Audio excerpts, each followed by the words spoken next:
সাধারণত দেখা যায় ড্রেন লাইন যদি ব্লক হয়ে যায় তাহলে ফ্রিজ থেকে পানি পড়ে। ভেজিটেবল বা ছোটোখাটো জিনিসগুলো সেই ছিদ্রর মধ্যে যদি গিয়ে আটকে যায় তাহলেই ড্রেন লাইন বন্ধ থাকার কারণে সামনে দিয়ে পানি পড়তে পারে।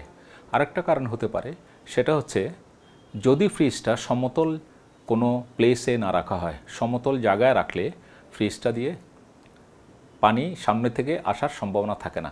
তবে মেইনলি যেটা হচ্ছে সেটা হচ্ছে আপনার ড্রেন লাইন ব্লক। আরেকটা বিষয় থাকে যেটা গ্যাসকিট যদি আনইভেন হয়ে যায় বা গ্যাসকিট যদি পুরনো হয়ে যায় তখনও মাঝে মাঝে পানি বের হতে পারে। সুতরাং এই জিনিসগুলো ড্রেন লাইনটা মাঝে মাঝে পরিষ্কার করা, গ্যাসকিটটা ঠিক আছে কিনা সেটা একটু দেখা এবং ফ্রিজটা ঠিক জায়গা মতো বসে আছে কিনা সেই জিনিসটা মাঝে মাঝে একটু খেয়াল করলে বোঝা যাবে যে পানি আর পড়বে না।